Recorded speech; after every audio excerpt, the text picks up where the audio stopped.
So why aren't their papers folding like ours are going under?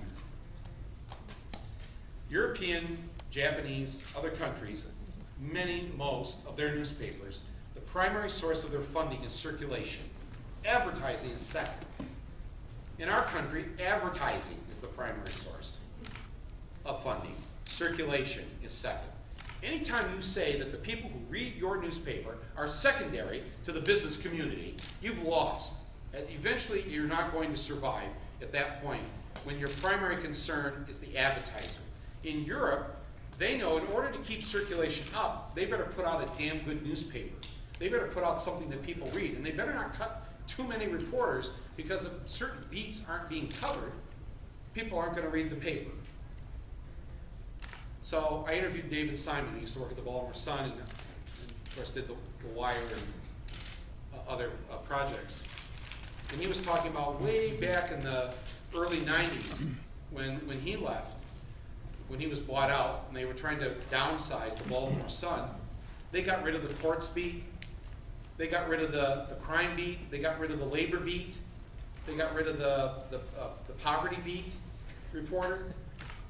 I don't know if you've ever been to Baltimore, but poverty, courts, labor. If you stop reporting on the things that the people in the town are really concerned about, they may stop reading your newspaper. But the bottom line bean counters who've come in, the corporations who bought out these newspapers, they come in and they say, how can we get more news for less money, less employees? Same theory of General Motors that I watched 20 years ago. How can we get rid of half the employees but still put out the same number of cars? We'll just make everybody work twice as hard, and we'll save money doing that. And that's what happened to our newspapers. But here's the other thing that happened. We live in a nation of 40 million functional illiterates. That's 40 million adults who could not read and write above a 4th grade or 5th grade level. We have another probably 40 million adults who can read and write above a 4th grade level but don't have the comprehension beyond that very much. So if you have literally that many tens of millions of adults who either can't read and write above a 4th grade, 5th grade level, or can't comprehend what they do read, you've created a nation of people who are not going to be reading the newspaper. Now, how did we get that way? How did we create so many illiterate and ignorant people? It's because we have made education such a low priority in the United States. And what party has led the way? The Republican Party. Every convention, they try to they have a thing on their platform about dismantling the Department of Education.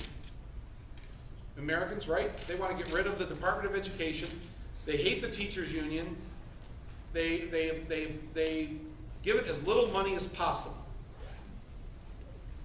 In the 17 elections between 1940 and 2004, the majority of American newspapers endorsed the Republican candidate for president 14 of the 17 elections.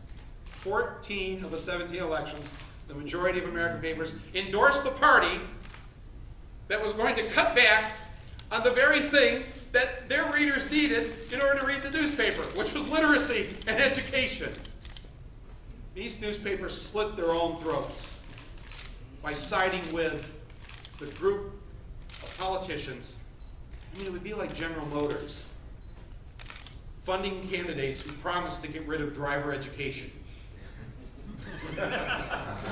What car, as dumb as General Motors is, what car company would support the elimination of driver education? And yet America's newspapers, in 14 of the 17 elections between 1940 and 2004, supported the candidate that would guarantee their ruination. Good riddance.